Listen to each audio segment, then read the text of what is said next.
Good morning, good afternoon and good evening. Study হাবে সকলকে স্বাগত জানাই। আজকে আমাদের আলোচ্য বিষয় transformer introduction or basic concept of transformer. আজকে আমরা জানবো যে এই ট্রান্সফর্মার কী জিনিস, ট্রান্সফর্মার কোথায় ব্যবহার করা হয়ে থাকে, এই ট্রান্সফর্মার দেখতে কেমন হয় এবং এই ট্রান্সফর্মার সম্পর্কে বিশেষ কিছু তথ্য, যে তথ্যগুলো আমাদের এই ট্রান্সফর্মার সম্পর্কে ভবিষ্যতে আরও গভীরে অনেক কিছু জিনিস বুঝতে এবং অনেক টার্মস বুঝতে সাহায্য করবে।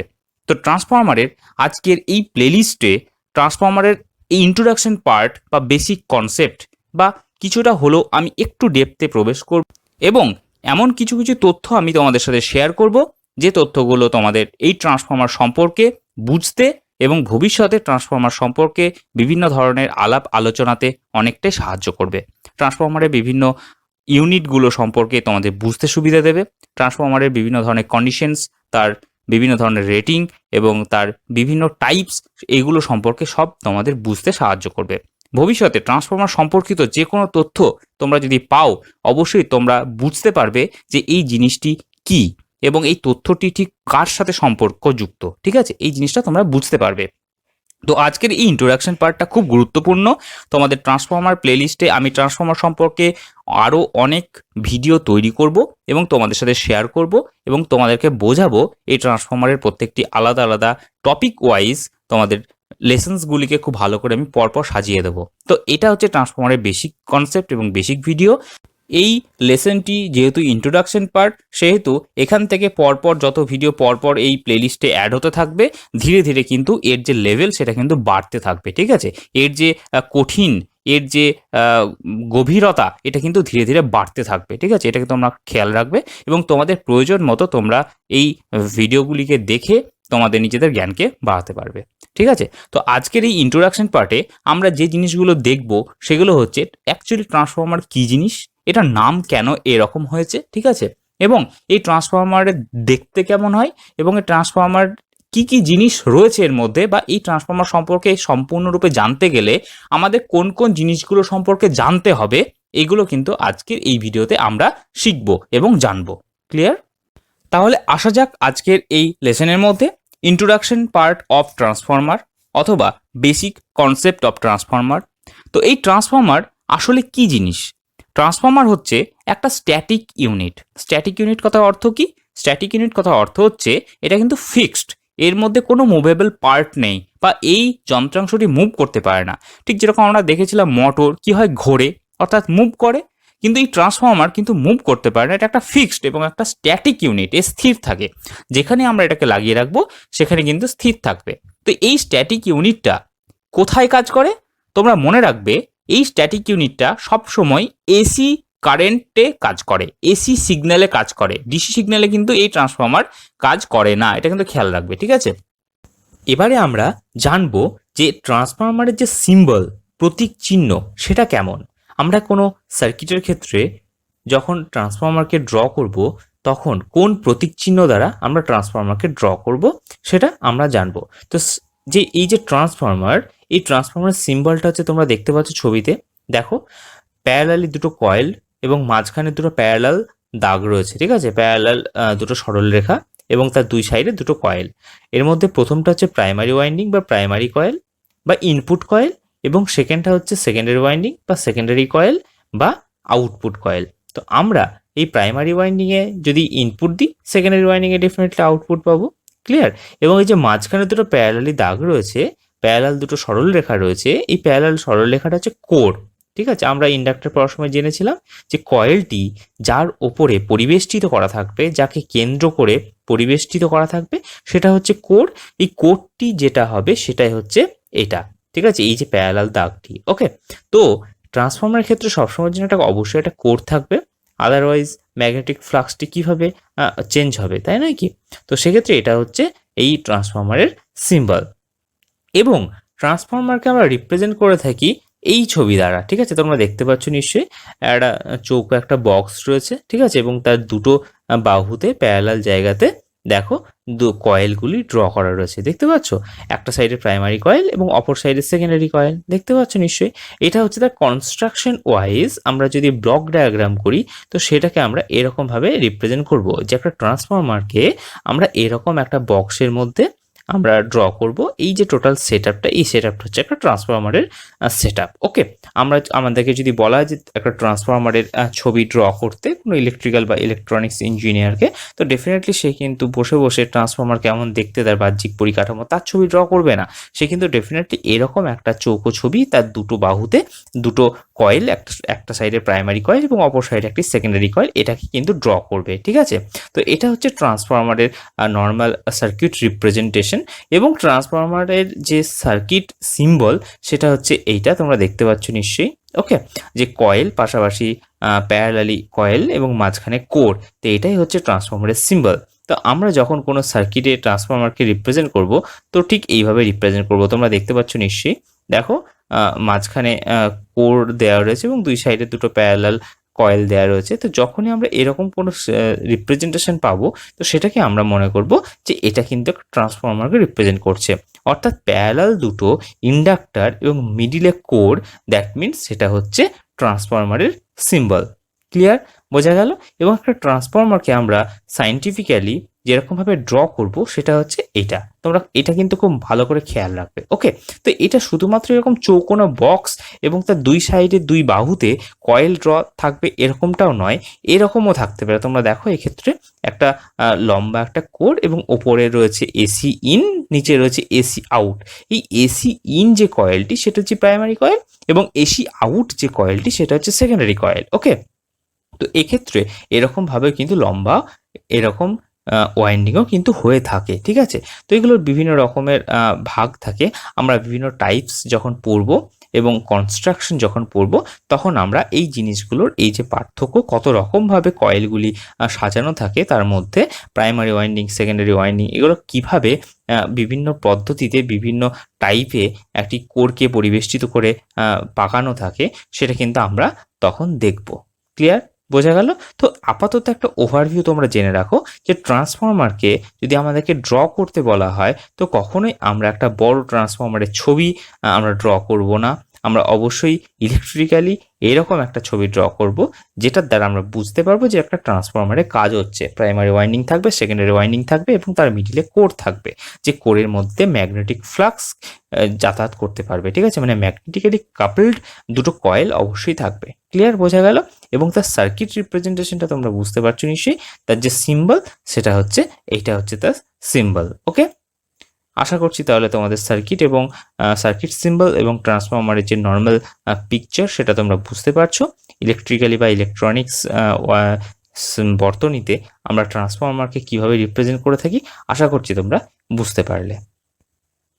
ট্রান্সফরমার তাহলে একটা স্ট্যাটিক ইউনিট যেটা এসি সিগন্যালে কিন্তু কাজ করে থাকে। এবং এর কাজ কি? এর কাজ হচ্ছে এই এসি সিগন্যাল, সেখানে কি থাকে? কারেন্ট এবং ভোল্টেজ থাকবে। তো এটাকে কি করবে?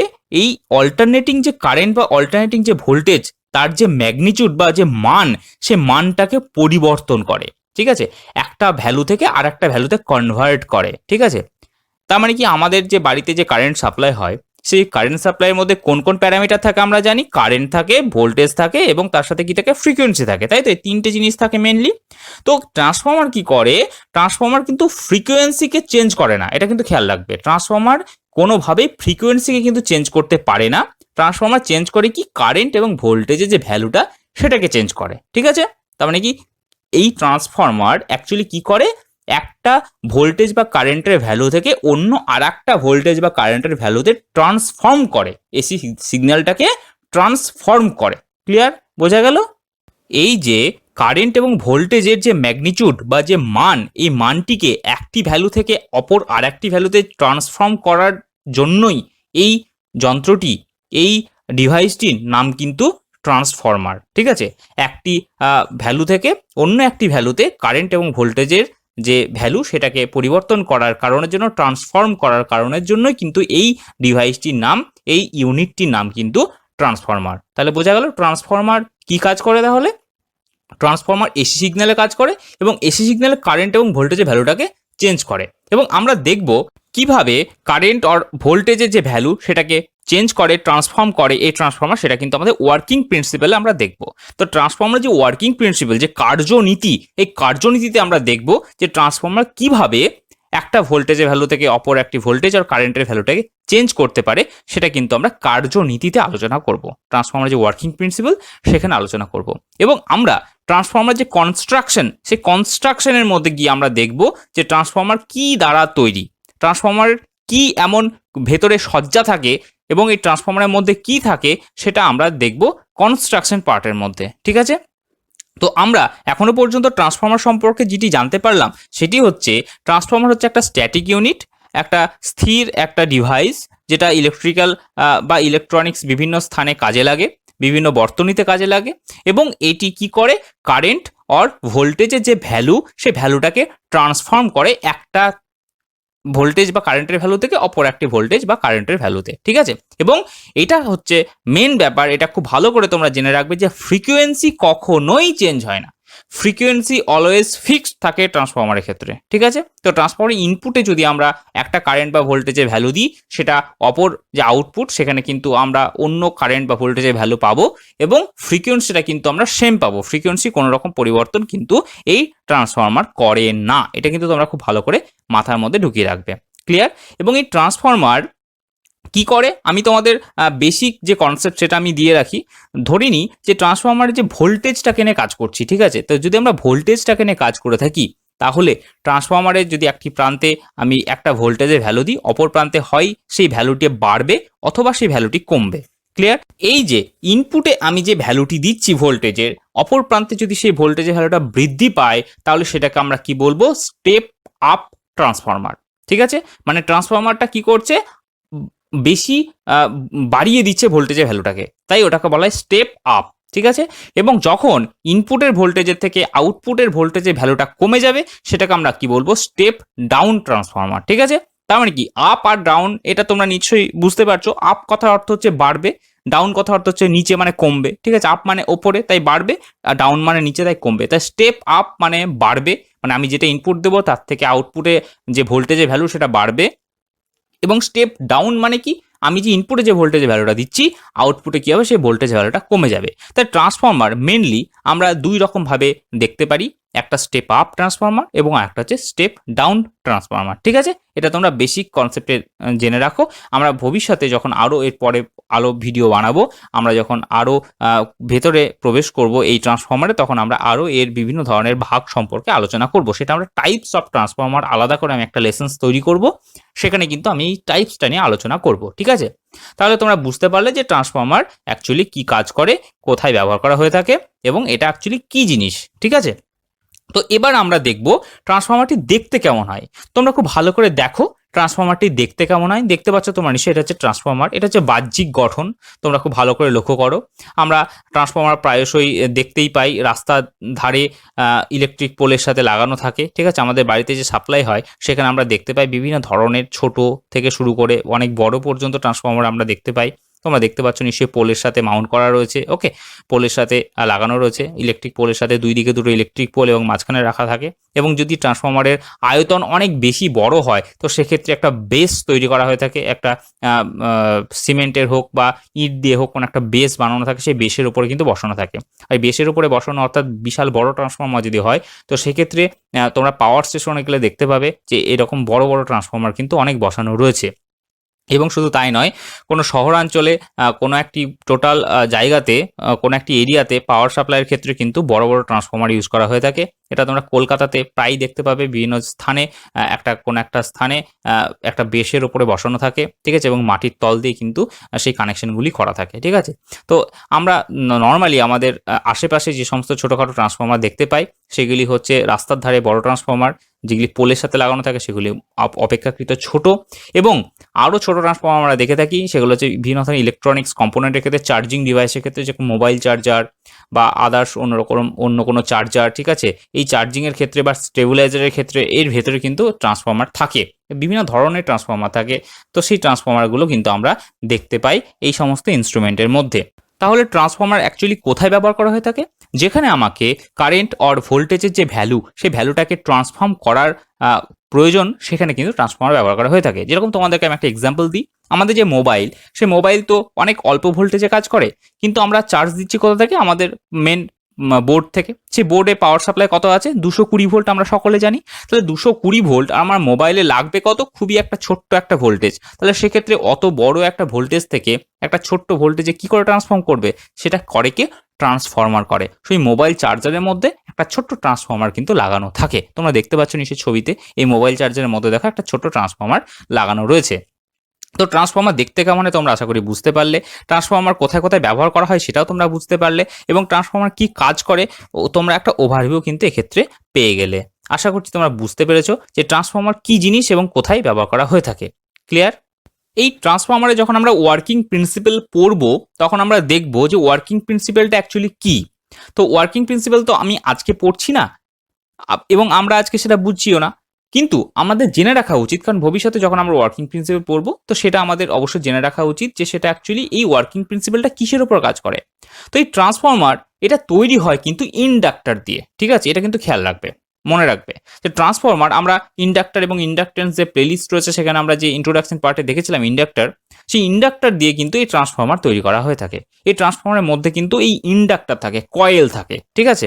তার যে কনস্ট্রাকশন যখন আমরা পড়বো ট্রান্সফর্মার, সেখানে আমরা দেখবো যে কয়েলগুলি কিভাবে থাকে এবং তার সজ্জাটা ঠিক কিরকম, ঠিক আছে? তো ট্রান্সফর্মার কি? ট্রান্সফর্মার মধ্যে একটা কয়েল থাকে বা একটা ইন্ডাক্টর থাকে। তাহলে ইন্ডাক্টর কি কাজ করে? ইন্ডাকটেন্স জেনারেট করে, অর্থাৎ ইন্ডাকশন হয়, তাই তো? তো এই ইন্ডাকশন বা ইলেকট্রোম্যাগনেটিক যে ইন্ডাকশন আমরা জেনেছিলাম ইন্ডাক্টর পড়ার সময়, তো ট্রান্সফর্মারের যে ওয়ার্কিং প্রিন্সিপাল সেটা কিন্তু এই ইলেকট্রোম্যাগনেটিক ইন্ডাকশনটাই হচ্ছে এর ওয়ার্কিং প্রিন্সিপাল, এবং এক্ষেত্রে মিউচুয়াল ইন্ডাকশন হয়। এই মিউচুয়াল ইন্ডাকশন কি জিনিস, ইলেকট্রোম্যাগনেটিক ইন্ডাকশন কি জিনিস, এই জিনিসগুলো আমরা সব ট্রান্সফর্মারে যখন ওয়ার্কিং প্রিন্সিপাল আমরা পড়বো সেখানে আমরা কিন্তু সব জানবো। এবং তোমরা ইন্ডাক্টর যে প্লেলিস্ট রয়েছে সেটাও তোমরা ফলো করতে পারো, পরপর আমি ভিডিওগুলি আপলোড করছি, ঠিক আছে? সেখানে তোমরা অবশ্যই দেখে নেবে যে ইন্ডাকশন জিনিসটা কি, ইলেকট্রোম্যাগনেটিক ইন্ডাকশনটা কি জিনিস, ঠিক আছে? যখন ইন্ডাক্টরের যে ওয়ার্কিং প্রিন্সিপাল তোমরা দেখবে সেখানে কিন্তু তোমরা এই জিনিসটা দেখতে পাবে। ওকে, তাহলে ট্রান্সফর্মারের যে ওয়ার্কিং প্রিন্সিপাল সেটা হচ্ছে ইলেকট্রোম্যাগনেটিক ইন্ডাকশনের ওপর বেস করে, ঠিক আছে? ইলেকট্রোম্যাগনেটিক ইন্ডাকশন যে ঘটনাটি ঘটায় সেটি যেরকমভাবে তার কার্যকারিতা, সেটাই কিন্তু এই ট্রান্সফর্মারের কার্যকারিতা, ঠিক আছে? সুতরাং ট্রান্সফর্মারের কার্যনীতি ইলেকট্রোম্যাগনেটিক ইন্ডাকশনের ওপর বেস করে কিন্তু হয়ে থাকে, ঠিক আছে? এবং তোমরা এটা জেনে রাখো, এবং এটা পরীক্ষাতে আসে যে ট্রান্সফর্মারের এফিসিয়েন্সি ঠিক কীরকম। এই ট্রান্সফর্মার কিন্তু খুব হাই এফিসিয়েন্সি, ঠিক আছে? এর এফিসিয়েন্সি প্রায় 99% হয়ে থাকে, খুব হাই, ঠিক আছে? এটা কিন্তু তোমরা খেয়াল রাখবে। ওকে, তো ট্রান্সফর্মারের এফিসিয়েন্সিটা কি জিনিস? এফিসিয়েন্সি কথার অর্থ আশা করি তোমরা জানো, যদি না জেনে থাকো অবশ্যই তাহলে জেনে নাও। এফিসিয়েন্সি কথার অর্থ হচ্ছে আউটপুট ডিভাইডেড বাই ইনপুট। তো যখন ট্রান্সফর্মারের এফিসিয়েন্সি 100% হবে, এটা আইডিয়াল কন্ডিশনে হয়ে থাকে, আদর্শ কন্ডিশন, ঠিক আছে? যে ট্রান্সফর্মার এফিসিয়েন্সি 100%, অর্থাৎ আমি যেটা ইনপুট দেবো আউটপুটে কিন্তু সেটাই পাবো, কিন্তু সেটা হয় না। তার কারণ কি? এর মধ্যে কিছুটা লস হয়, কারণ এটা তো একটা ইউনিট, একটা ডিভাইস। তো ডিভাইসের মধ্যে কিছু না কিছু একটা লসই হবে, কারণ এর মধ্যে কয়েল থাকে। আমি একটা কারেন্ট দিচ্ছি, সেই কারেন্টটা সম্পূর্ণরূপে যে আমি আউটপুটে পাবো সেটা নয়, কারণ ওর ভিতরে প্রসেস হতে কিছু নষ্ট হয়, কি তাই তো? তো যে জিনিসটা নষ্ট হয় সেটা কি? সেটাকে আমরা লস হিসেবে কনসিডার করব। তো এই ট্রান্সফর্মারের ক্ষেত্রে আমার লসের যে পরিমাণটা সেটা কিন্তু খুবই ক্ষুদ্র, অর্থাৎ আউটপুটে যে ভ্যালুটা আমরা পাই সেটা প্রায় ইনপুটের 99%ই আমরা আউটপুটে কিন্তু পেয়ে যাই, ঠিক আছে? এটা বিভিন্ন ক্ষেত্রে ভ্যারি করে, 75%ও হয়ে থাকে কখনো কখনো। তবে কিছু কিছু ট্রান্সফর্মার তার যে এফিসিয়েন্সি সেটা ভ্যারি করায়, এগুলো তার লসের উপর ডিপেন্ড করে থাকে। কোন ট্রান্সফর্মার এফিসিয়েন্সি কীরকম, কোনোটার 80% হতে পারে, কোনোটা 85% হতে পারে, কোনোটা 75% হতে পারে। তো মেনলি ট্রান্সফর্মারের এফিসিয়েন্সি কিন্তু খুব হাই হয়ে থাকে, ঠিক আছে? এবং আমরা ম্যাক্সিমাম ট্রান্সফর্মারের এফিসিয়েন্সি 99% পেয়ে থাকি, ঠিক আছে? তাই আমরা ধরে নিই যে ট্রান্সফর্মার কিন্তু যদি আমরা খুব ভালো কোয়ালিটি ট্রান্সফর্মার আমরা ইউজ করে থাকি, তার এফিসিয়েন্সি কিন্তু আমরা 99% পাবো। কিন্তু 75%-এর কম এফিসিয়েন্সি ট্রান্সফর্মার আমাদের ইউজ করা খুব মানে ক্ষতিকারক হতে পারে, ঠিক আছে? আমাদের প্রয়োজনীয়তা বা আমাদের যে ডিজায়ার্ড যে কাজটা আমরা করতে চাইবো সেটা কিন্তু নাও হতে পারে, ঠিক আছে? তো আমরা চেষ্টা করবো সবসময়ের জন্য 75%-এর বেশি এফিসিয়েন্সি ট্রান্সফর্মারে কাজ করার। তো এই 75% এফিসিয়েন্সি ট্রান্সফর্মারের ক্ষেত্রে কিন্তু অনেকটাই কম, এটা কিন্তু খেয়াল রাখবে। মোটামুটি 90%-এর উপর এফিসিয়েন্সি যদি থাকে ট্রান্সফর্মারে, সেটা কিন্তু অনেক এফিসিয়েন্ট কাজ করার ক্ষেত্রে, ঠিক আছে? অনেক কার্যকরী। তো 99% এফিসিয়েন্ট ট্রান্সফর্মার কিন্তু তার যে এফিসিয়েন্সি সেটা কিন্তু দিতে পারে, ঠিক আছে? এটা কিন্তু খেয়াল রাখবে। এবং এই এফিসিয়েন্সির ব্যাপারটা হচ্ছে আউটপুট ডিভাইডেড বাই কিন্তু ইনপুট। আমরা আউটপুটকে যদি ইনপুট দিয়ে ভাগ করি, যে ভ্যালুটা পাবো সেটাকে যদি আমরা 100 দিয়ে গুণ করি, সেটাই হচ্ছে তার পার্সেন্টেজ অফ এফিসিয়েন্সি। তোমরা খাতাতে কিন্তু এই প্রত্যেকটি কথা আমি প্রথম থেকে শেষ পর্যন্ত যা যা বলছি, তোমরা ভিডিওটিকে পজ করে, ঠিক আছে, তোমরা আমার কথাগুলো খাতাতে যদি নোট ডাউন করে রাখো, তোমাদের অনেক সুবিধা হবে। বারবার তোমাদের এই ভিডিওটি কিন্তু দেখতে হবে না, ঠিক আছে, কারণ বারবার আবার ইউটিউব চালিয়ে ভিডিও দেখা ইটস কোয়াইট প্রবলেমেটিক, ঠিক আছে। তো সুতরাং তোমরা কি করবে, তোমরা খাতাতে কিন্তু এই জিনিসগুলো একটু নোট ডাউন করো না, একটু কষ্ট করে নোট ডাউন করে নাও, যাতে করে তোমাদের ভবিষ্যতে আবার রিভিশন দিতে গেলে জাস্ট খাতাটা খুলে দেখলেই হয়ে যাবে। ওকে, তো এই যে এফিসিয়েন্সির যে ব্যাপার, সেই এফিসিয়েন্সিটা হচ্ছে আউটপুট ডিভাইডেড বাই ইনপুট, অর্থাৎ output voltage divided by input voltage. যদি আমরা কারেন্টের ক্ষেত্রে ইউজ করি, তো সেক্ষেত্রে output current divided by input current. তো আমরা এই এফিসিয়েন্সির যে ব্যাপার, সেটা কিন্তু আমরা বুঝতে পারলাম। এফিসিয়েন্সি কথার অর্থ হচ্ছে আউটপুট ডিভাইডেড বাই ইনপুট, মানে আমি ইনপুট যতটা দিচ্ছি কতটা তার কত পার্সেন্ট আউটপুট পাচ্ছি, সেটাই হচ্ছে এফিসিয়েন্সি। তো আমরা যেটা ইনপুট দেবো তার চেয়ে যদি কম আউটপুট পাই, তার মানে সেটা খারাপ জিনিস, তাই না কি? আমরা তো চেষ্টা করবো যেটা ইনপুট দেবো তার সমান অথবা তার চেয়ে বেশি আউটপুট যেন আমরা পাই, ঠিক আছে। কিন্তু এগুলো তো মেশিন, এর মধ্যে একটা লস থাকে। তো ট্রান্সফরমারে যখন আমরা লস পড়বো, তখন আমরা জানতে পারবো যে ট্রান্সফরমারের মধ্যে কত রকমভাবে লস হয়ে থাকে, কেন আউটপুটটা কম আসে, ইনপুটে আমি যে ভ্যালু দিচ্ছি সেটা আউটপুটে কেন এত কম আসে, সেটা যখন আমরা লস অফ ট্রান্সফরমার পড়বো, লসেস ইন ট্রান্সফরমার পড়বো, সেখানে আমরা দেখতে পাবো। এবং এই ট্রান্সফরমার যেহেতু একটা কয়েল দ্বারা তৈরি এবং এর মধ্যে একটা কোর থাকে, এগুলো আমরা সব কনস্ট্রাকশনে আলোচনা করব। তখন আমরা জানতে পারবো যে এর মধ্যে কি কি ধরনের লস হতে পারে, কেন এর মধ্যে লস হয়, ঠিক আছে। এবং আমরা লসেস যখন পড়বো, সেখানে আমরা দেখব কিভাবে এর মধ্যে লস হয়, ঠিক আছে। তাহলে ট্রান্সফরমার কিন্তু জাস্ট একটা পার্ট নয়, এই ট্রান্সফরমার কিন্তু অনেকগুলো পার্ট। আমরা যখন একত্রিত করে বুঝবো, তখন কিন্তু আমরা ট্রান্সফরমার সম্পর্কে সম্পূর্ণরূপে বুঝতে পারবো। তো আমরা এই ট্রান্সফরমারের যে প্লেলিস্ট রয়েছে, এখানে কিন্তু আমরা পরপর এই টপিকগুলি আলোচনা করব। ট্রান্সফরমার, তার যে লসেস, তার যে কনস্ট্রাকশন, তার যে ওয়ার্কিং প্রিন্সিপাল, ঠিক আছে, এই জিনিসগুলো কিন্তু সব আমরা এই প্লেলিস্টের মধ্যে কিন্তু পরপর আলোচনা করব ধীরে ধীরে, ঠিক আছে। আমি একটা একটা করে ভিডিও কিন্তু আপলোড করতে থাকবো। তো তোমাদের বেসিক কনসেপ্টগুলো আগে দিয়ে রাখি, এরপর তোমাদের এর ভেতরে প্রবেশ করতে অনেক সুবিধা হবে, এর ইন ডেপথ অ্যানালাইসিস করতে অনেক বেশি সুবিধা হবে, ঠিক আছে। বোঝা গেল? তাহলে ট্রান্সফরমার কি জিনিস তোমরা বুঝতে পারলে। এবারে আমি তোমাদের কিছু ইনফরমেশন দেব, যেগুলি তোমরা অবশ্যই খাতাতে নোট ডাউন করে রাখবে। এর আগের যেগুলি আমি বলেছি সেগুলো তো অবশ্যই করবে, এবং তার সাথে এগুলো কিন্তু করে রাখবে। এটা কিন্তু খুব ইম্পর্টেন্ট, কারণ আমি এখন কিছু ক্যারেক্টারিস্টিক্স, যেগুলো এই ট্রান্সফরমারের চরিত্র, সেগুলো আমি কিন্তু আলোচনা করব, ঠিক আছে। এতে কি হবে, তোমাদের এর পরের যে ভিডিওগুলি আমি দেব প্রত্যেকটি টপিক, সেই টপিকগুলি বুঝতে আরও হেল্প করবে, ঠিক আছে। এবং সেগুলি যদি তোমরা কখনো নাও জেনে থাকো, তাও তোমরা অ্যাটলিস্ট বুঝতে পারবে যে ট্রান্সফরমারের মধ্যে কী কী রয়েছে এবং তার চরিত্র কী। তো দেখো, আমি কয়েকটা জিনিস তোমাদের বলে রাখি। তো আমি প্রথমত তোমাদের এটা জানাই যে ট্রান্সফরমার কিন্তু বিভিন্ন রকম সাইজের হয়ে থাকে। ছোট সাইজ মোবাইল চার্জারের মধ্যে যেটা লাগানো থাকে সেটা খুবই ছোট থাকে, ঠিক আছে। স্টেবিলাইজারের মধ্যে যেটা থাকে সেটা একটু বড় থাকে। আমাদের বাড়ির যে স্টেবিলাইজার, তার মধ্যে যেটা লাগানো থাকে, মানে কি অনেক হাই ভোল্টেজ সাপ্লাই করার জন্য যেটা থাকে, সেটা একটু বড় থাকে। এবং আমাদের পাড়াতে বা আমাদের এরিয়াতে যে ট্রান্সফরমার লাগানো থাকে ইলেকট্রিক পোলের সাথে, সেটা এক ধরনের হয়ে থাকে, একটা সাইজের হয়ে থাকে। এবং পাওয়ার গ্রিড বা পাওয়ার স্টেশনে যে ট্রান্সফরমার লাগানো থাকে, সেটা আরও বড় সাইজের হয়ে থাকে।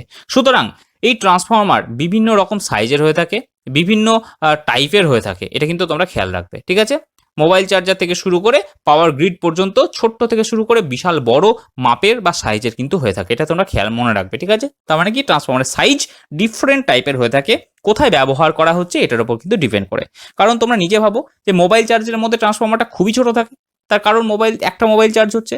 আমাদের বাড়িতে যে কারেন্ট সাপ্লাই হয়, যে ইলেকট্রিসিটি সাপ্লাই হয়, সেই পাড়ার মোড়ের মাথাতে একটা ট্রান্সফরমার লাগানো থাকে, যেখান থেকে একটা পাড়াতে ইলেকট্রিসিটি সাপ্লাই হচ্ছে।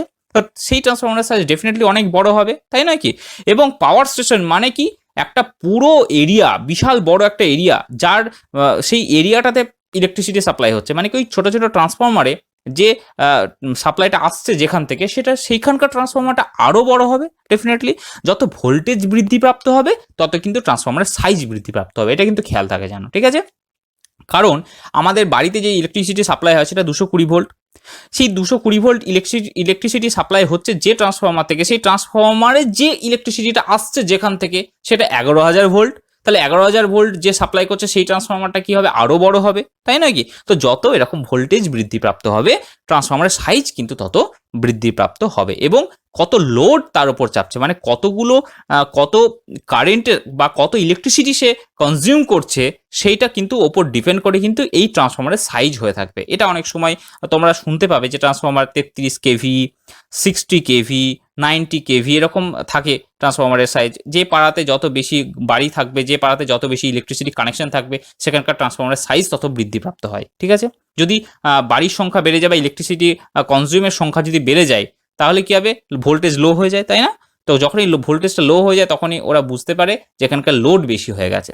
লোড বেশি হওয়ার কারণের জন্য ভোল্টেজ লো হয়ে যাচ্ছে, ট্রান্সফরমার উপর প্রেশার পড়ছে, তখন ট্রান্সফরমারের যে ক্ষমতা সেটাকে বাড়িয়ে দেওয়া হয়। অর্থাৎ এই ক্ষমতাটাই হচ্ছে ওই কেভি বলা হয়ে থাকে যেটাকে, ঠিক আছে, কিলো ভোল্ট। ওকে, সুতরাং এই যে ক্ষমতাটা, এই ক্ষমতাটা যত বৃদ্ধিপ্রাপ্ত হবে ট্রান্সফরমারের সাইজ কিন্তু তত বৃদ্ধিপ্রাপ্ত হবে। ক্লিয়ার?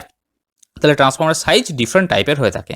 আচ্ছা, এবার তোমরা এটা জেনে রাখো যে এই যে transformer, high voltage transformer, low voltage transformer, আমি তো এক্ষুনি যেটা আলোচনা করলাম বললাম, ঠিক আছে, কিভাবে হয় তোমরা দেখো যে আমাদের বাড়িতে যে ট্রান্সফরমার যে কারেন্ট আসছে সেটা ভোল্টেজ হচ্ছে 220 ভোল্ট। ঠিক আছে, কোনো ইন্ডাস্ট্রিতে যখন কোনো ট্রান্সফরমার লাগানো থাকে তোমরা দেখবে তার সাইজ অনেক বেশি থাকে, একটু আগে যেটা বললাম।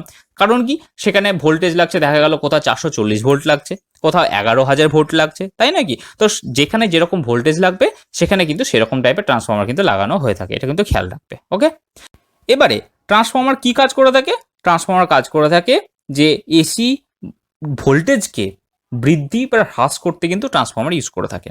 তোমরা এখন কারেন্টের দিকে যেও না, কারণ আমি বলছি যে ট্রান্সফরমারের যে টাইপস আমরা যখন পড়বো তখন আমরা দেখব কারেন্ট ট্রান্সফরমার, ভোল্টেজ ট্রান্সফরমার, এগুলো আমরা সব দেখবো। ঠিক আছে, তো আমরা আপাতত ট্রান্সফরমার যেটা আমরা দেখে থাকি ম্যাক্সিমাম ক্ষেত্রে, সেটা কিন্তু ভোল্টেজ ট্রান্সফরমার আমরা দেখে থাকি। ঠিক আছে, এই ভোল্টেজ ট্রান্সফরমারটা কি করে থাকে, এসি ভোল্টেজকে বাড়াতে বা কমাতে সাহায্য করে। যখন এসি ভোল্টেজ ইনপুটে দেবো, আউটপুটে যখন বেশি থাকবে তখন সেটাকে বলবো স্টেপ আপ, আর যখন এসি ভোল্টেজ আমি ইনপুটে দেবো এবং আউটপুটে যখন কম ভোল্টেজ পাবো এসি, তখন সেটাকে আমরা বলবো কি স্টেপ ডাউন ট্রান্সফরমার। ক্লিয়ার? বোঝা গেল? তাহলে কি ট্রান্সফরমার কি কাজ করে থাকে, এসি যে ভোল্টেজ সেটাকে বৃদ্ধি বা হ্রাস করতে সাহায্য করে। এবং এটা শুধু আমাদের বাড়ির ক্ষেত্রে নয়, ট্রান্সমিশন লাইন বা ডিস্ট্রিবিউশন লাইনের ক্ষেত্রেও কিন্তু কাজ হয়ে থাকে। ট্রান্সমিশন ডিস্ট্রিবিউশনটা কি জিনিস, যেখান থেকে ইলেকট্রিসিটি তৈরি হয়, তাপবিদ্যুৎ কেন্দ্র, সেখানে যে ভোল্টেজটা জেনারেট হয় সেই ভোল্টেজটাকে কমাতে কমাতে কমাতে কমাতে আমাদের বাড়ি পর্যন্ত আসে। তো এই কাজটা কিন্তু এই ট্রান্সফরমার করে থাকে। ক্লিয়ার? বোঝা গেল? এটা কিন্তু তোমরা খাতাতে নোট ডাউন করে রাখবে, এই প্রত্যেকটা কথা কিন্তু তোমরা খাতাতে অবশ্যই নোট ডাউন করে রাখবে। এবং দেখো, বেসিক যদি কনস্ট্রাকশন নিয়ে আমরা আলোচনা করি ট্রান্সফরমারে, তাহলে সেটা কি, এই ট্রান্সফরমারের মধ্যে কি থাকে, আমি একটা ছোট্ট করে একটু গভীরে প্রবেশ করছি। ট্রান্সফরমারের মধ্যে যে বাইরের যে আবরণ, যে মেটাল যে সিটটা রয়েছে, তার ভেতরে কি থাকে, তার ভেতরে থাকে দুটো কয়েল, আর কিচ্ছু না।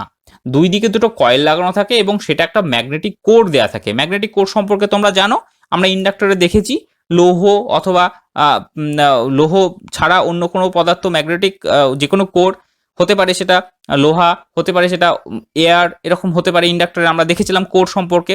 অর্থাৎ কয়েলটার মধ্যে যে বস্তুটা থাকবে, কয়েলটা যাকে কেন্দ্র করে পরিবেষ্টিত থাকবে, সেটাই হচ্ছে কোর। এই ট্রান্সফরমারের ক্ষেত্রে কিন্তু এয়ার কোর থাকবে না, এর মধ্যে অবশ্যই লোহা জাতীয় কোনো পদার্থ থাকবে, ম্যাগনেটিক কোর থাকবে, ফেরাস মেটেরিয়াল থাকবে। ক্লিয়ার? তো এই ফেরাস মেটেরিয়ালকে পরিবেষ্টিত করে কিন্তু এই কয়েলটি লাগানো থাকবে, ইন্ডাক্টরটি লাগানো থাকবে। এবং দুটো যে কয়েল, এই দুটো কয়েলের মধ্যে কোনোভাবেই ইলেকট্রিক্যালি কোনো কানেকশন থাকবে না। মানে কি, কোনো তার দ্বারা দুটো কয়েলের মধ্যে কানেক্ট থাকবে না। আমরা প্রথম যে কয়েল, সেই কয়েলে যদি ইনপুট দেব, সেটাকে বলবো আমরা প্রাইমারি কয়েল, এবং বা প্রাথমিক কয়েল বা মুখ্য কয়েল।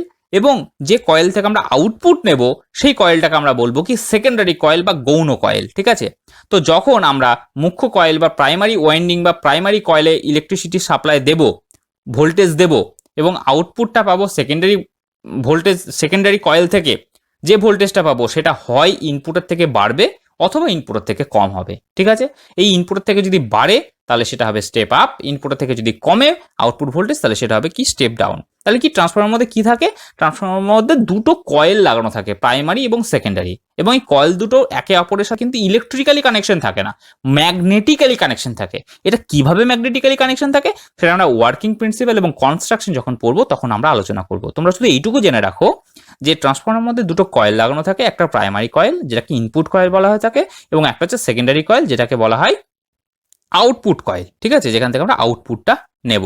বোঝা গেল? এবং এই দুটো কয়েলের মধ্যে এই দুটো কয়েল ম্যাগনেটিক্যালি কাপলড থাকে, ঠিক আছে, মানে ম্যাগনেটিক্যালি একে অপরের সাথে কানেক্টেড থাকে, মানে কি চৌম্বক ক্ষেত্রের মধ্যে থাকে ওরা, কিন্তু ইলেকট্রিক্যালি কোনো কানেক্টেড থাকে না, কোনো কানেকশন থাকে না, ইলেকট্রিক্যালি ওরা আইসোলেটেড। এটা কি জিনিসটা সেটা তোমরা যখন কনস্ট্রাকশনটা পড়বে এবং ওয়ার্কিং প্রিন্সিপালটা পড়বে তখনই তোমাদের এই ধারণাটা ক্লিয়ার থাকবে, ঠিক আছে। এবং দেখো এই যে ট্রান্সফর্মার তার যে ওয়ার্কিং প্রিন্সিপাল কার্যনীতি সেটা হচ্ছে ইলেকট্রোম্যাগনেটিক ইন্ডাকশনের উপরে কিন্তু নির্ভর করে হবে। তার মানে কি ট্রান্সফর্মার টোটালি ইলেকট্রোম্যাগনেটিক ইন্ডাকশনের উপরে কিন্তু কাজ করে থাকবে, ঠিক আছে। যখন পাওয়ার গ্রিড মানে যেখানে অনেক তাপবিদ্যুৎ তৈরি হচ্ছে, মানে একদম মেন যে সোর্স যে ঘাঁটি ইলেকট্রিসিটি তৈরি হচ্ছে, সেখানে বিশাল লার্জ ট্রান্সফর্মার কিন্তু লাগানো থাকবে, ঠিক আছে। এবং ট্রান্সফর্মার সেখান থেকে আস্তে আস্তে আমাদের বাড়ি পর্যন্ত আস্তে আস্তে কি হবে, ট্রান্সফর্মারের যে সাইজ সেটা কিন্তু ছোট হতে হতে থাকবে এবং তার যে রেটিং সেটা কিন্তু ছোট হতে হতে থাকবে, ঠিক আছে। তাহলে তোমরা আশা করছি বুঝতে পেরেছো যে ট্রান্সফর্মার কি জিনিস, ট্রান্সফর্মারের ভেতরে কি থাকে, তার সজ্জাটা কিরকম থাকে। দুটো কয়েল থাকে আর বললাম এদের মধ্যে কিন্তু কোনো রকম ইলেকট্রিক্যালি কানেকশন থাকে না, এদের মধ্যে ম্যাগনেটিক্যালি কানেকশন থাকে। কি করে ম্যাগনেটিক্যালি কানেকশন থাকে তোমরা আশা করি ইন্ডাক্টরটা দেখেছো, পড়েছো। ইন্ডাক্টরে কি ছিল, ইন্ডাক্টরের মধ্যে যখন কারেন্ট সাপ্লাই হচ্ছিল তখন কি হচ্ছিল, তার চারিদিকে একটা ম্যাগনেটিক ফিল্ড জেনারেট হচ্ছিল। তাহলে যখন ওই ম্যাগনেটিক ফিল্ড জেনারেট হচ্ছিল এবং তোমরা মোটর পড়ার সময় জেনেছিলে যে একটি ম্যাগনেটিক ফিল্ডের মধ্যে যদি একটি কয়েল থাকে, সেই কয়েলের মধ্যে কি তৈরি হয়, কয়েলের মধ্যে একটা ভোল্টেজ জেনারেট হয়, একটা ইএমএফ জেনারেট হয়, একটা ইএমএফ প্রডিউসড হয়, ঠিক আছে।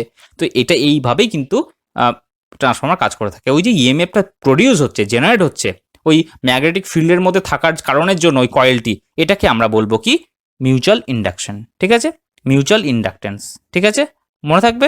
এবং এই জিনিসটা হচ্ছে ইলেকট্রোম্যাগনেটিক ইন্ডাকশন, অর্থাৎ ম্যাগনেটিক্যালি এরা কাপলড, মানে কি ওই কয়েলের মধ্যে কি রয়েছে, তার চারিদিকে একটা ম্যাগনেটিক ফিল্ড রয়েছে এবং সেই ম্যাগনেটিক ফিল্ডের মধ্যে যখন একটি অপর একটি কয়েল থাকছে এবং যখন কারেন্টটি চেঞ্জ হচ্ছে তখন ওই কয়েলের একরসে কি ভোল্টেজ জেনারেট হচ্ছে, যেটা আমরা জেনেছিলাম ইন্ডাক্টর পড়ার সময়। এবং ঠিক সেই রকমভাবেই অপর দিকে যে কয়েলটি থাকছে, এই কয়েলের যে পোটেনশিয়াল যে ভোল্টেজ সেটা অপর কয়েলের পোটেনশিয়াল বা ভোল্টেজে কিন্তু কনভার্ট হবে।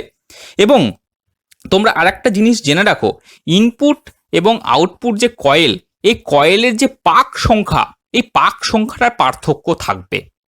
যদি এই পাক সংখ্যা যত বেশি হবে যে কয়েলে, সেই কয়েলের ভোল্টেজ তত বেশি হবে, এবং যে কয়েলের পাক সংখ্যা যত কম থাকবে সেই কয়েলের ভোল্টেজ তত কম থাকবে। তো যদি ইনপুট কয়েলের পাক সংখ্যা তুলনামূলকভাবে আউটপুট কয়েল বা সেকেন্ডারি কয়েলের থেকে বেশি থাকে, তার মানে ট্রান্সফর্মারটি স্টেপ ডাউন ট্রান্সফর্মার।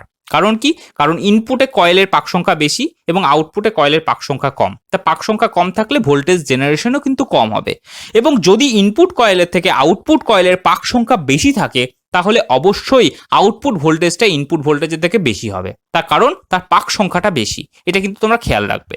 তো এই জিনিসটা আমরা যখন ট্রান্সফরমারের ট্রান্সফরমেশন রেশিও পড়বো তখন আমরা এই জিনিসটা নিয়ে আলোচনা করব, যে পাক সংখ্যাটার উপরে কিভাবে ট্রান্সফরমারের যে ভোল্টেজ বৃদ্ধি বা হ্রাস সেটা ডিপেন্ড করছে, এবং স্টেপ আপ এবং স্টেপ ডাউন ট্রান্সফরমার যে ট্রান্সফরমেশন যে রেশিও তার উপর কিভাবে ডিপেন্ড করছে, তার যে পাক সংখ্যা তার সাথে কিভাবে ডিপেন্ড করছে, এটা আমরা কিন্তু তখন আলোচনা করব, ঠিক আছে। তাহলে আশা করছি তোমরা বুঝতে পেরেছো এই ট্রান্সফরমারটা কি জিনিস, ট্রান্সফরমারের বেসিক কনস্ট্রাকশন কি জিনিস, ট্রান্সফরমারটা কোথায় ব্যবহার করা হয়ে থাকে, ট্রান্সফরমার কেন তার নামকরণ ট্রান্সফরমার, এবং ট্রান্সফরমার কি কাজ করে থাকে, ক্লিয়ার। এবং এই ট্রান্সফরমারের এফিসিয়েন্সি কীরকম, এবং এই ট্রান্সফরমারটা অ্যাকচুয়ালি কী টাইপের ডিভাইস। এটা কিন্তু আমরা মেশিন বলতে পারি না, ঠিক আছে, এটা একটা স্ট্যাটিক ইউনিট, একটা স্ট্যাটিক ডিভাইস, এটা কিন্তু খেয়াল রাখবে, ঠিক আছে। এবং একটা ইলেকট্রিক্যাল এবং একটা ইলেকট্রনিক্স ডিভাইস। অনেকে এই গন্ডগোলটা করে থাকে, অনেকে বলে ট্রান্সফরমার কি মেশিন, আর মেশিন নয়, ঠিক আছে। তো এটা একটা খুব ইম্পর্টেন্ট একটা কোশ্চেন। তো ট্রান্সফরমার হচ্ছে একটা ইলেকট্রিক্যাল এবং ইলেকট্রনিক ডিভাইস, ঠিক আছে, এটা কিন্তু খেয়াল রাখবে, ওকে। তোমরা খুব ভালো করে একটা জিনিস লক্ষ্য করো, এই যে ট্রান্সফরমার কোথায় কোথায় ব্যবহার করা হয়েছে তোমরা দেখো, তোমরা দেখতে পাচ্ছ ছবিতে, দেখো হাই টেনশন দেখতে পাচ্ছ ট্রান্সমিশন লাইন রয়েছে, অনেক বড় থার্মাল পাওয়ার প্ল্যান্ট রয়েছে। থার্মাল পাওয়ার প্ল্যান্টে কি হয়, তাপবিদ্যুৎ তৈরি হয় এবং সেখান থেকে ট্রান্সমিশন লাইনে বড় বড় ইলেকট্রিক যে পোল রয়েছে দেখতে পাচ্ছ তোমরা নিশ্চয়ই, সেখান থেকে সাপ্লাই আসছে এবং সে ডিস্ট্রিবিউশন অফ ইলেকট্রিসিটিতে আসছে, ঠিক আছে। অর্থাৎ যেখান থেকে ইলেকট্রিসিটি ডিস্ট্রিবিউট হবে আমাদের পুরো পাড়াতে পাড়াতে সেখানে আসছে, এবং তারপর সেই ডিস্ট্রিবিউশন অফ ইলেকট্রিসিটি ওখান থেকে কি হচ্ছে, অপেক্ষাকৃত অনেক ছোট পোল দ্বারা কিন্তু ইলেকট্রিসিটিটা সাপ্লাই হচ্ছে আমাদের ছোট ছোট বিভিন্ন ধরনের পাড়াতে দেখতে পাচ্ছ, সেটা হচ্ছে লো টেনশন ট্রান্সমিশন লাইন। তো দেখো থার্মাল পাওয়ার প্ল্যান্ট থেকে যখন যে কারেন্টটি তৈরি হচ্ছে, যে ইলেকট্রিসিটি তৈরি হচ্ছে, সেটা ট্রান্সমিশন লাইনের মধ্য দিয়ে ডিস্ট্রিবিউশন যে ইলেকট্রিসিটি যে স্থান রয়েছে, সেই স্থানে যখন আসবে তখন কিন্তু এক ধরনের ট্রান্সফর্মার দিয়েই কিন্তু এই ভোল্টেজটাকে ঠিক করা হয় এবং তারপর সেই ভোল্টেজটিকে ছোট করা হয়, ঠিক আছে, কমানো হয়, স্টেপ ডাউন ট্রান্সফর্মার ইউজ করা হয়ে থাকে। এবং সেই ডিস্ট্রিবিউশন অফ ইলেকট্রিসিটি থেকে যখন ইলেকট্রিক পোল দিয়ে আমাদের পাড়াতে আসবে, তো সেক্ষেত্রে কিন্তু আবার ওই ডিস্ট্রিবিউশন অফ ইলেকট্রিসিটি যেটা রয়েছে, পাওয়ার হাউস যেটা আমরা বলে থাকি, আমাদের প্রত্যেকটি বড় বড় শহরে কিন্তু লাগানো থাকে পাওয়ার হাউস, ঠিক আছে। তো সেই পাওয়ার হাউসের মধ্যে কি হয়, ওই বড় বড় ট্রান্সফর্মার দ্বারা কিন্তু ওই উচ্চ বিভব সম্পন্ন যে ইলেকট্রিসিটি, সেটাকে তুলনামূলকভাবে অনেকটা কম বিভব সম্পন্ন ইলেকট্রিসিটিতে কনভার্ট করা হয়, ট্রান্সফর্ম করা হয় এবং সেটা লো টেনশন ট্রান্সমিশন লাইনের দ্বারা কিন্তু আমাদের পাড়াতে চলে আসে। এবং সেখানে আসার পর সেখানে আর একটা পাড়ার জন্য একটা ট্রান্সফর্মার লাগানো থাকে এবং সেই ট্রান্সফর্মার দ্বারা সেই ভোল্টেজটিকে আরও ছোট করে 220 ভোল্ট করে আমাদের বাড়িতে পাঠানো হয়, ঠিক আছে। আমাদের প্রত্যেকের বাড়িতে সেই 220 ভোল্ট ওটা পাঠানো হয়। তো এইভাবে কিন্তু ট্রান্সফর্মার কাজ করে থাকে। আশা করছি তোমরা বুঝতে পেরেছো। তোমরা ছবিটা খুব ভালো করে লক্ষ্য করো এবং খুব ভালো করে বোঝার চেষ্টা করো, তাহলে তোমাদের এই ট্রান্সফর্মার কোথায় কোথায় লাগানো থাকে এবং এর গুরুত্ব ঠিক কতটা সেটা তোমরা আশা করি বুঝতে পারবে। ক্লিয়ার? বোঝা গেল? তাহলে ট্রান্সফর্মার তোমরা কেমন দেখতে হয় সেটাও জানলে, ট্রান্সফর্মার কোথায় কোথায় লাগানো যেতে পারে তোমরা সেটাও আজকে জানলে, ট্রান্সফর্মার কিভাবে কাজ করে সেটাও তোমরা জানলে, ট্রান্সফর্মারের মধ্যে কী কী থাকে সেটাও তোমরা জানলে, ট্রান্সফর্মার এর পরে আর কোন কোন টপিক নিয়ে আমরা আলোচনা করতে পারি সেটাও আশা করি তোমরা কিছুটা হলো আন্দাজ করতে পেরেছো। আশা করছি তোমরা বুঝতে পেরেছো ট্রান্সফর্মার সম্পর্কে একটা মোটামুটি একটা ওভারভিউ তোমাদের মাথার মধ্যে আশা করছি ঢুকে গেছে। তোমরা অবশ্যই আমার এই প্রত্যেকটি কথা অবশ্যই খাতাতে নোট ডাউন করে রাখবে। যে ইনফরমেশনগুলো আমি তোমাদের সাথে শেয়ার করলাম অবশ্যই তোমরা খাতাতে নোট ডাউন করে রাখবে। তোমরা দেখবে ভবিষ্যতে এই ট্রান্সফর্মারের প্লেলিস্টে আমি যত ভিডিও পরপর আপলোড করব, প্রত্যেকটি লেসেন্স তোমরা কিন্তু বুঝতে পারবে। আমি একদম ছোট্ট থেকে শুরু করে বেসিক থেকে শুরু করে আমি কিন্তু অনেক গভীর পর্যন্ত প্রবেশ করব। এই প্রত্যেকটি টপিক, এই প্রত্যেকটি প্লেলিস্টের কিন্তু এই ভিডিওগুলি পরপর সাজানো থাকবে। তোমাদের যেমন প্রয়োজন তোমরা তেমনভাবে সেটিকে অ্যাক্সেস করতে পারবে। ক্লিয়ার? বোঝা গেল? তো এই ট্রান্সফর্মার বেসিক কনসেপ্ট বা ইন্ট্রোডাকশন আজকে এই পর্যন্তই থাক। তোমরা খুব ভালো থাকো, সুস্থ থাকো। Thank you very much.